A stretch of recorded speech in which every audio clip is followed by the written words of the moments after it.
2020년 9월 6일 주일 예배를 시작하겠습니다. 다 함께 사도신경으로 신앙 고백 드리겠습니다. 전능하사 천지를 만드신 하나님 아버지를 내가 믿사오며 그 외아들 우리 주 예수 그리스도를 믿사오니 이는 성령으로 잉태하사 동정녀 마리아에게 나시고 본디오 빌라도에게 고난을 받으사 십자가에 못 박혀 죽으시고 장사한 지 사흘 만에 죽은 자 가운데서 다시 살아나시며 하늘에 오르사 전능하신 하나님 우편에 앉아 계시다가 저리로서 산자와 죽은 자를 심판하러 오시리라. 성령을 믿사오며 거룩한 공예와 성도가 서로 교통하는 것과 죄를 사하여 주시는 것과 몸이 다시 사는 것과 영원히 사는 것을 믿사옵나이다. 아멘. 다 함께 찬송가 310장 하나님의 은혜로 함께 찬송하겠습니다.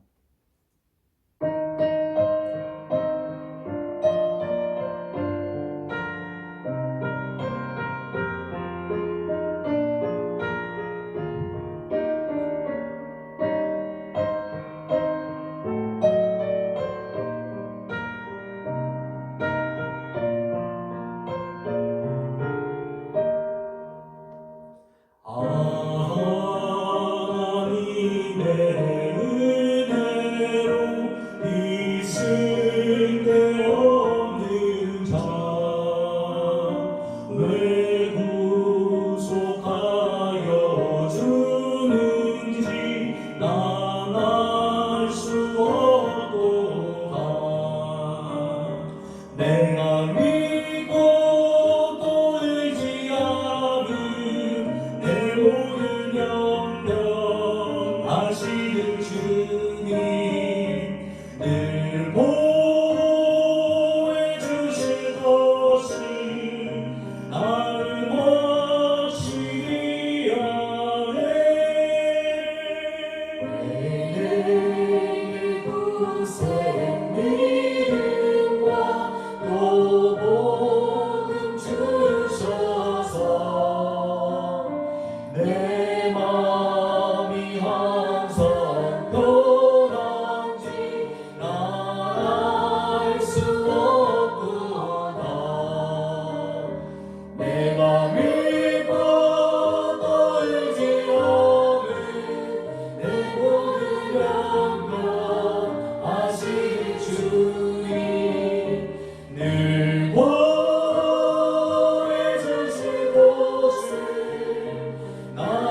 함께 기도하겠습니다. 주님 감사합니다. 은혜 입은 주님의 종들이 이 시간 함께 예배합니다. 영과 진리로 예배할 수 있도록 도와주시옵시며 모든 영광을 홀로 받으시옵소서. 주님, 한 주간 저희들이 범했던 죄악을 회개합니다. 동이 서에서 먼 것 같이 우리의 죄가를 옮겨주시옵시며 하나님의 뜻을 행할 수 있는 새 마음도 우리의 심령에 부어주시옵소서. 대통령과 위정자들을 축복하여 주시고 그들에게 국가적인 위기 상황을 잘 헤쳐나갈 수 있는 지혜를 허락하여 주시옵시며 코로나로 신음하고 있는 백성들의 소리를 들으시고 회복의 은혜를 베풀어 주시옵소서. 우리 시학교회 성도들의 가정을 축복해 주시기를 원합니다. 어려운 상황 속에서 하나님을 더욱더 가까이 하는 성도들이 되게 하옵시며 더 깊은 하나님의 은혜를 체험하는 시간이 되게 하여 주시옵소서. 부모님의 수술을 준비하는 성도님, 회복을 위해서 기도하고 있는 성도님, 자녀를 위해, 직장을 위해, 복음 전파를 위해서 기도하고 있는 우리 성도들의 마음속에 믿음 더하여 주시고 기도하며 하나님 앞에 함께 하기를 소원하는 우리 공동체의 소리를 우리 주님 들으시고 응답하여 주시옵소서. 이 시간은 주님의 말씀을 듣고자 합니다. 들을 귀와 순종할 마음을 우리의 마음에 허락하여 주시옵소서. 이 모든 말씀 우리 주 예수 그리스도 이름으로 기도드립니다. 아멘. 오늘 우리에게 주시는 하나님의 말씀은 이사야서 56장 53장 6절 한 절 말씀입니다. 이사야 53장 6절 말씀을 함께 읽겠습니다. 우리는 다 양 같아서 그릇 행하여 각기 제 길로 갔거늘 여호와께서는 우리 모두의 죄악을 그에게 감당시키셨도다. 아멘. 오늘 함께 살펴볼 하나님의 말씀은 이사야서에 나오는 4개의 종의 노래 중 마지막 부분입니다. 종의 노래란 쉽게 말하면 오실 메시아에 대한 예언의 노래를 말하는 것입니다. 이사야서의 별명이 무엇인지 기억하시죠? 제5의 복음서입니다. 오늘 본문은 이 메시아 예언에 있어서 가장 클라이막스라고 할 수 있는 부분입니다. 그만큼 예언이 매우 구체적으로 기록되어 있고 그 예언들이 예수님을 통해서 하나하나 성취되어 있기 때문입니다. 보통 유대인들은 예수님을 믿지 않기 때문에 신약 성경은 잘 알지를 못합니다. 하지만 구약 성경이라고 하면 이 유대인들은 굉장히 해박한 지식을 가지고 있습니다. 어릴 때부터 말씀을 암송하고 하브루타, 이 토론 논쟁을 통해서 성경과 탈무드에 대해서 깊이 있는 배움을 합니다. 그런데 그렇게 구약 성경을 잘 아는 유대인들이 이상하게도 이사야서 53장 내용은 알지를 못합니다. 이상하죠? 심지어 이 부분을 읽어본 사람조차 찾기 힘들다고 합니다. 왜냐하면 랍비들이 이사야 53장을 읽는 것을 금지시켰기 때문입니다. 왜? 그들은 왜 이사야 53장을 금서로 지정해 놓았을까요? 대충 감이 오시죠? 본문의 예언이 너무나 구체적이고 선명해서 이 예언 속에 나타난 메시아라는 인물이 예수 그리스도시라는 것을 부인할 수가 없기 때문이었습니다. 예수께서 골고다 언덕에서 처형되시기 전 무려 750년 전에 이 예언은 기록되었습니다. 이사야 선지자는 미래에 일어날 일을 마치 바로 옆에서 쳐다보고 있는 것처럼 생생하게 기록해 놨습니다. 우리가 앞서 이사야 선지자가 했던 다른 예언들에 대해서 살펴보았습니다. 유다 12대 왕 아하스 왕 때 있었던 이야기들, 그리고 또한 13대 히스기야 왕 때 일어난 예언들, 열국들이 멸망할 것이라는 내용과 예루살렘이 무너질 것이라는 내용과 바벨론이 무너질 것이며 고레스 왕이 등장하게 될 것이라는 예언들까지 이사야서에는 수많은 예언들이 기록되어 있고 또 그 내용들은 하나같이 역사적으로 다 증명된 예언들입니다. 이 예언들이 이루어진 것처럼 750년 이후에 일어나게 될 이 메시아에 대한 예언도 정확하게 성취가 되었습니다. 혹시 이 설교를 들으시는 분들 중에서 나는 아직 예수님이 나를 구원해 주시기 위해서 하나님께서 보내신 구원자 메시아라는 것을 나는 아직 믿기가 어렵다, 아직 확신을 가지지 못했다 하시는 분이 있다면 오늘 이 설교를 들으신 후에 반드시 확신을 가지시기를 축복합니다. 이사야서 52장 13절부터 15절까지는 이 종의 노래의 서론부인데, 시는 하나님의 종을 본 사람들이 깜짝 놀라게 될 것이라는 말씀을 합니다. 어떤 면에서 깜짝 놀라게 되는지 같이 52장 13절부터 15절 말씀을 읽어보겠습니다. 보라, 내 종이 형통하리니 밭들은 높이 들려서 지극히 존귀하게 되리라. 전에는 그의 모양이 카인보다 상하였고 그의 모습이 사람들보다 상하였으므로 많은 사람이 그에 대하여 놀랐거니와 그가 나라들을 놀라게 할 것이며 왕들은 그로 말미암아 그들의 입을 봉하리니 이는 그들이 아직 그들에게 전파되지 아니한 것을 볼 것이요 아직 듣지 못한 것을 깨달을 것임이라. 아멘. 우선 하나님께서 보내신 이 종은 아주 비참한 처지를 겪게 될 것이나 이후에 하나님께서 그를 높이 드셔서 지극히 존귀한 자가 되게 하실 것이라는 말씀을 하고 있습니다. 사람들과 나라들과 왕들이 이 종의 모습을 보고 깜짝 놀란 이유는 그가 비참한 시절을 겪고 있을 때 그때 이 종의 모습이 너무나 많이 상하고 끔찍했기 때문입니다. 사람들이 놀라다, 여기 보시면 사람이 그에 대하여 놀랐거니와, 이 놀라다라는 단어는 무엇이냐면 히브리어로 야제라는 단어인데, 이 야제라는 단어는 놀라다라는 뜻 외에도 제사의식에서 피 뿌린다라는 것에서 쓸 때 이 단어를 사용을 합니다. 또 뒤에 왕들이 그로 말미암아서, 나라들이 놀라게 할 것이며 라고 나오죠. 이 나라들이 놀라다라는 부분에 쓰여진 놀라다라는 단어는 어떤 사람이 뾰족한 것에 완전히 찔려서 소름이 끼친다라는 그런 의미를 가진 단어입니다. 정리해 보면 이 하나님의 종의 형체가 너무 처절하게 상하고 찢김으로 인해서 마치 사람같이 보이지 않아서 소름이 끼친다, 이렇게 해석할 수 있습니다.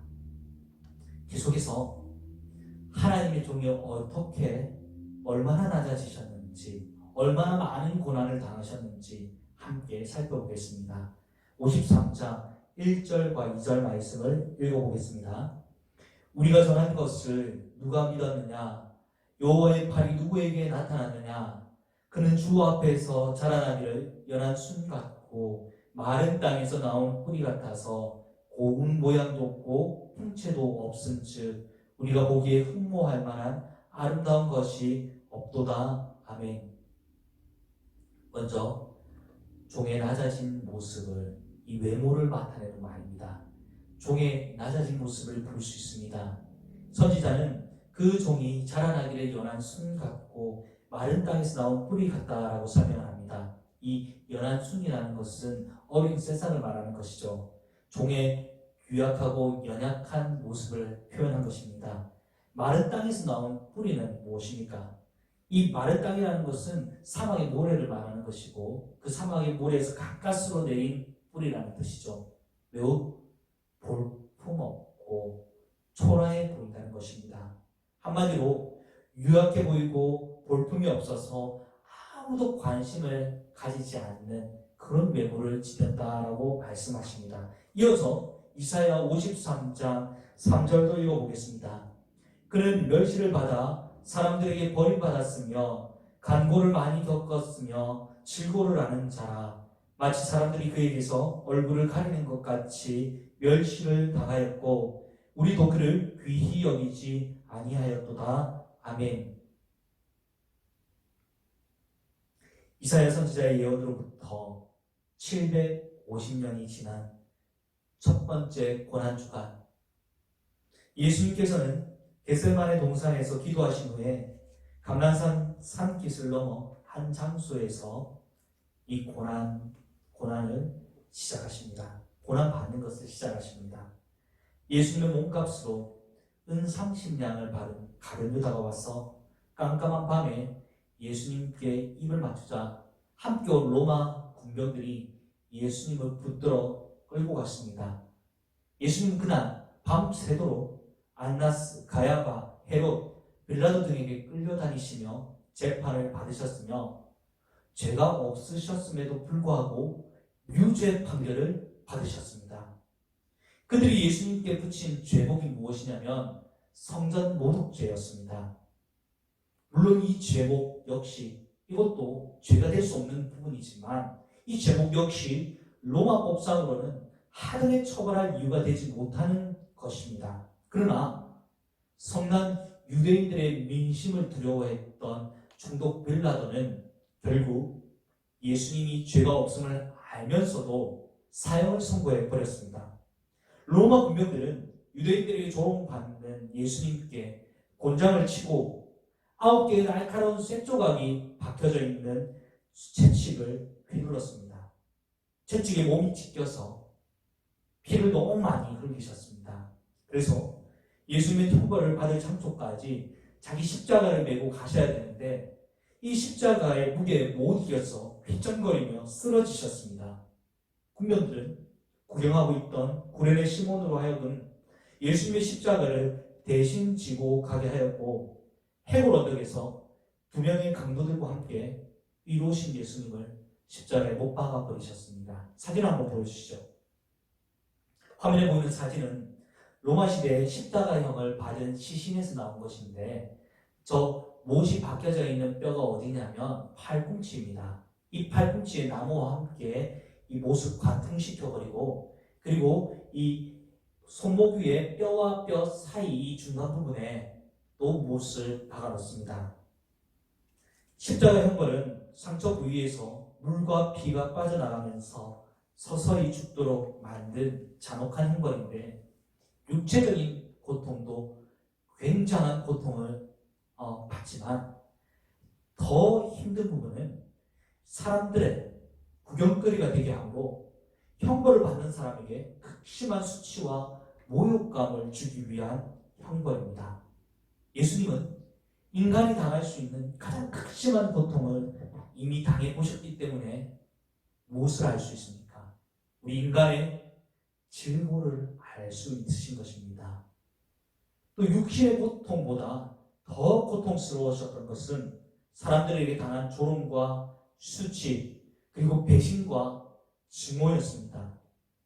여러분 예수님을 십자가에 못 박으라, 예수님을 십자가에 못 박으라 이걸 외치던 사람들이 어떤 사람들입니까? 누굽니까?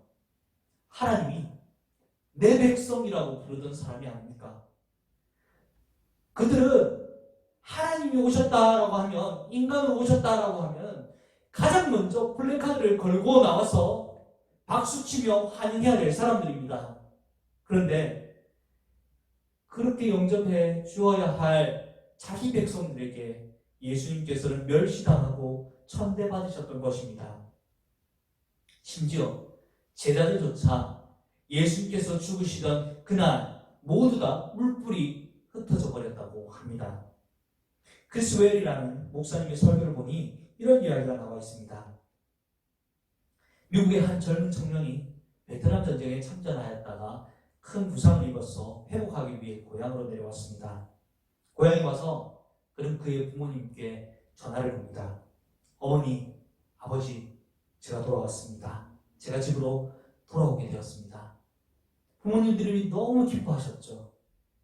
청년은 계속 말했습니다.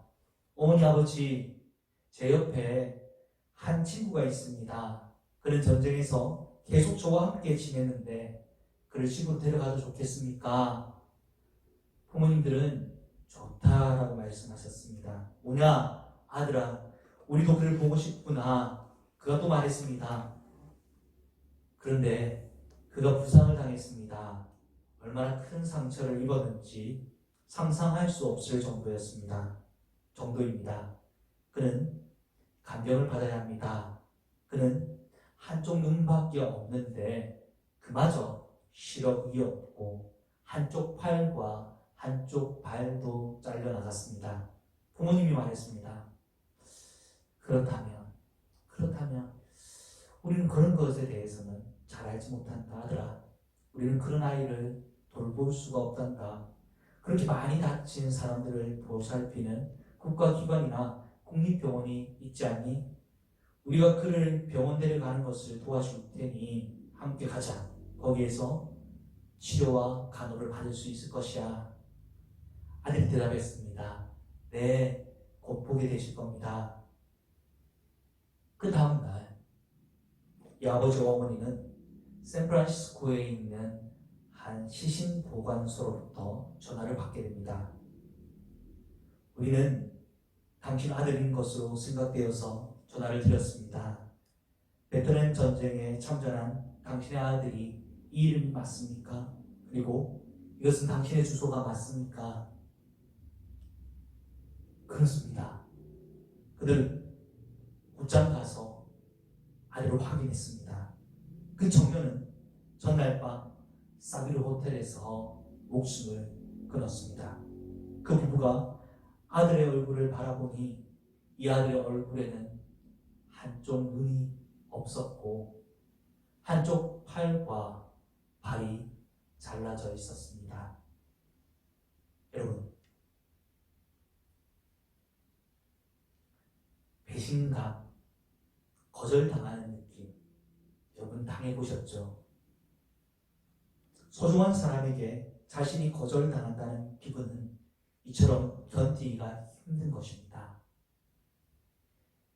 이 땅에 오신 우리 예수님께서는 이 땅에서 그런 대우를 계속 받으셨습니다.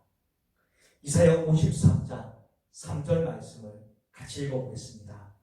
그는 멸시를 받아 사람들에게 버림받았으며 간고를 많이 겪었으며 질고를 하는 자라.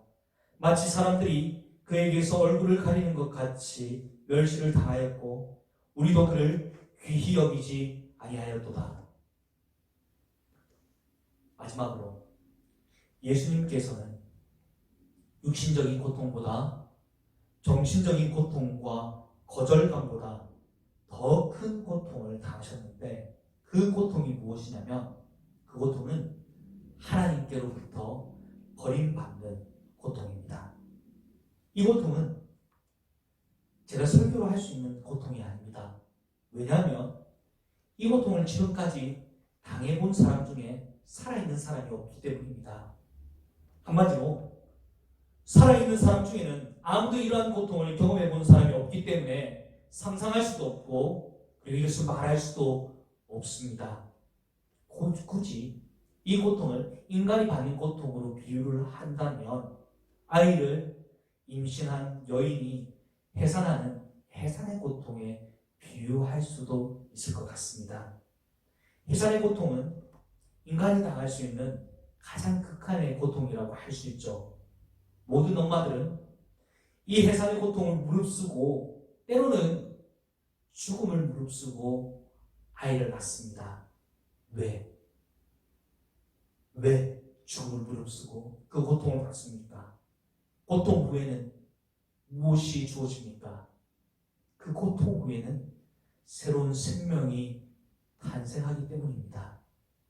주님은 자신이 하나님으로부터 버림받는 영혼의 고통을 당하셨지만 우리에게 새 생명을 주실 그것을 바라보면서 그 고통을 끝까지 견디신 것입니다.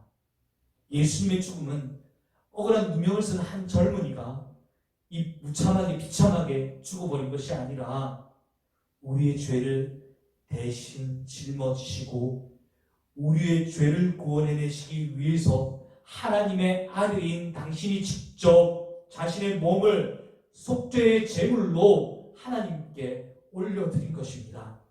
우리는 이것을 대속제물이라고 말씀을 합니다.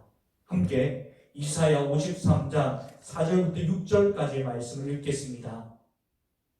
그는 실로 우리의 질고를 지고 우리의 슬픔을 당하였거늘 우리는 생각하기를 그는 징벌을 받아 하나님께 맞으며 고난을 당한다 하였노라. 그가 찔림은 우리의 허물 때문이요 그가 상함은 우리의 죄악 때문이라. 그가 징계를 받음으로 우리는 평화를 누리고 그가 채찍에 맞음으로 우리는 나음을 받았도다. 우리는 다 양 같아서 그릇 행하여 각기 제 길로 갔거늘 여호와께서는 우리 모두의 죄악을 그에게 감당시키셨도다. 아멘.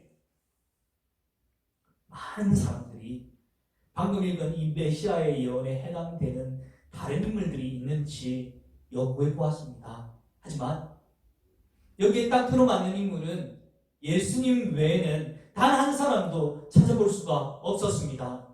실제 보시면 이사야 선지자는 메시아가 이러한 극심한 고난을 당하시며 죽어야 하시는 이유를 뭐라고 합니까? 우리의 허물과 우리의 죄악 때문이라고 말씀하고 있습니다. 허물이 무엇입니까? 하나님의 권위를 무시하고 거역하는 행위를 말하는 것입니다. 죄악이 무엇입니까? 하나님의 뜻을 떠나서 하나님을 떠나 자기 멋대로 살아가는 것을 죄악이라고 말하고 있습니다. 여러분은 자신이 죄인인 것을 인정하십니까? 자신이 죄인이라는 것을 인정하는 그 문제는 굉장히 중요한 문제입니다. 만약 이것을 인정하지 않는 사람이 있다면 그 사람은 예수님과 아무 관계가 없는 사람이기 때문입니다. 죄는 행동으로 범하는 것만 죄가 아닙니다. 여러분, 지금 이 시간 여러분들의 머릿속에 있는 그 생각들을 많은 사람들이 군중들이 모여있는 그곳에 스크린 영상으로 띄운다고 생각해 보십시오. 나의 마음속에, 내 머릿속에 있는 생각을 거기에 영상으로 띄운다고 생각해 보십시오. 여러분 어떻습니까? 그래도 죄가 없다고 말할 수 있는 사람이 있습니까? 아무도 없을 것입니다. 예수님께서 우리가 범한 죄를 대신해서 벌을 받으셨습니다.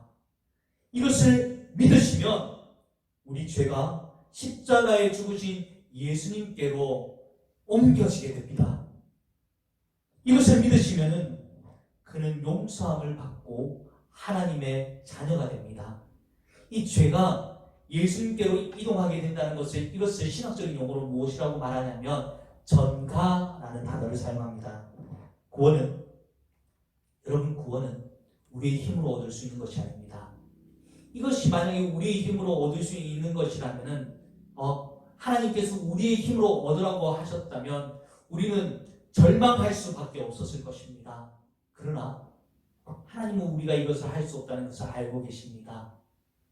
그래서 하나님 편에서 이 일들을 하셨습니다. 그리고 다 해놓으시고 우리에게 이것을 믿으라고 말씀을 하십니다. 그래서 구원은 뭐라고 합니까? 구원은 하나님의 선물이라고 말씀하죠. 우리의 노력으로 얻을 수 있는 것이 아닙니다. 하나님 편에서 이루어 놓으신 것을 우리는 믿음으로 받기만 하면 되는 것입니다. 이사야서 53장 7절부터 9절까지의 말씀 읽어보겠습니다. 그가 곤욕을 당하여 괴로울 때에도 그의 입을 열지 아니하였으며 마치 도수장으로 끌려가는 어린 양과 털 깎는 자 앞에서 잠잠한 양같이 그의 입을 열지 아니하였도다. 그는 곤욕과 신문을 당하고 끌려갔으나 그 세대 중에 누가 생각하기를 그가 살아있는 자들의 땅에서 끊어짐은 마땅히 형벌받을 내 백성의 허물 때문이라 하였으리요. 그는 강포를 행하지 아니하였고 그의 입에 거짓이 없었으나 그의 무덤이 악인들과 함께 있었으며 그가 죽은 후에 부자와 함께 있었도다. 아멘. 이 당시에 부자는 가난한 자를 억압하고 강탈하는 등 악행을 일삼는 부류였었습니다. 그래서 지금 성경 기자는 부자를 악인과 동류로 취급해서 이야기를 하는 겁니다. 즉 예수님께서 우리를 살리시기 위해서 악인들과 함께 악인들처럼 비참한 죽음을 당하셨다는 것입니다. 여러분 생각해 보십시오. 하늘의 영광을 누리셔야 될 그분이 이 땅으로 오셔서 우리를 위해서 죄인들처럼 악인들과 함께 십자가에 못 박혀 죽으셨습니다. 그분이 왜 이런 일을 하셔야 되겠습니까? 이 모든 것이 하나님의 뜻입니다. 예수 그리스도를 부르신 그 종을 부르신 하나님 아버지의 뜻이었습니다. 하나님께서는 예수님의 이 순종을 보시고 매우 흡족해 하셨다고 말씀하십니다. 그리고 말씀의 끝까지 순종해서 낮아지고 가장 낮은 자리까지 가신 그 예수님을 하나님은 높이 들어 가장 존귀한 자리에 앉게 하셨습니다. 하나님께서는 끝까지 순종하신 그 예수님의 의를, 예수님께는 의가 있죠. 우리 믿는 우리에게도 예수님의 의를 우리에게도 이것을 똑같이 나누어 주시고 존귀한 자로 대우해 주시겠다고 약속하셨습니다. 여러분 공평합니까? 공평하지 않습니다. 우리는 죄인입니다. 우리는 죄인 때 예수님과 똑같은 대우를 하나님께서 해주시겠다고 약속하시고 계시는 겁니다. 어떻게 이런 일이 있을 수 있습니까? 어떻게 이런 대우를 우리가 받을 수가 있습니까? 이것이 모두 우리 예수님 때문에 가능한 것입니다. 여러분, 우리 예수님이 오셨기 때문에 우리는 지금 우리가 누리고 있는 그 하나님의 자녀로서의 권세를 누릴 수 있는 것입니다. 우리는 이것을 잊으시면 안 되리라고 생각합니다. 마지막으로 이사야 53장 10절부터 12절 말씀을 읽고 기도하겠습니다. 여호와께서 그에게 상함을 받게 하시기를 원하사 질고를 당하게 하셨은즉 그의 영혼을 속건 제물로 드리기에 이르면 그가 실을 보게 되며 그의 날을 길 것이요 또 그의 손으로 여호와께서 기뻐하시는 뜻을 성취하리로다. 그가 자기 영혼에 수고하는 것을 보고 만족하게 여길 것이라. 나의 의로운 종이 자기 지식으로 많은 사람을 의롭게 하며 또 그들의 죄악을 친히 담당하리로다. 그러므로 내가 그에게 존귀한 자와 함께 몫을 받게 하며 강한 자와 함께 탈취한 것을 나누게 하리니 이는 그가 자기 영혼을 버려 사망에 이르게 하며 범죄 중 하나로 헤아림을 받았음이니라. 그러나 그가 많은 사람의 죄를 담당하며 범죄자를 위하여 기도하였느니라. 아멘. 여러분, 우리는 예수님께 빚진 자입니다. 하나님께 빚진 자입니다. 은혜의 빛, 사랑의 빛을 우리는 진 자들입니다. 우리가 어떻게 하나님 앞에 교만하게 말할 수 있습니까? 되어질 수 있습니까? 함부로 말할 수 있습니까? 함부로 행동할 수 있습니까? 함부로 살 수 있습니까? 우리에게는 더 이상 그럴 수 있는 아무런 하등의 자격이 없습니다. 우리는 하나님께 빚진 자입니다. 여러분, 우리가 어떻게 살면 좋을까요? 하나님께 구원받은 우리의 이 제2의 인생을 어떻게 살면 좋을까요? 주님께 이 시간 우리 함께 물어봅시다. 우리가 어떤 인생을 살면 좋을지 물어봅시다. 어떤 판단을 하고 어떤 사고를 하며 어떤 직업을 가지며 어떻게 생활하며 어떻게 내 성품을 고쳐나가며 어떻게 하나님을 영광스럽게 할 수 있을지 갚을 수 있는 빚은 아니지만 늘 빚진 자의 마음으로 내가 어떻게 살아가야 될지 여러분 이 시간 고민하며 주님 앞에 물어봅시다. 같이 기도하겠습니다. 하나님 아버지 감사합니다. 저희 모두는 갚을 수 없는 하나님의 사랑의 은혜에 빚진 자들입니다. 날마다 그 은혜에 감사드리며 하나님과 영혼을 섬기는 하나님의 자녀들이 되게 하여 주시옵소서. 예수 그리스도 이름으로 기도드립니다. 아멘. 지금은 우리 주 예수 그리스도의 은혜와 하나님 아버지의 극진하신 사랑과 성령님의 교통하심이 오늘 하나님의 그 큰 은혜를 입은 우리 정관시학교의 모든 가정 권속 위에 영원토록 함께 있을지어다. 아멘.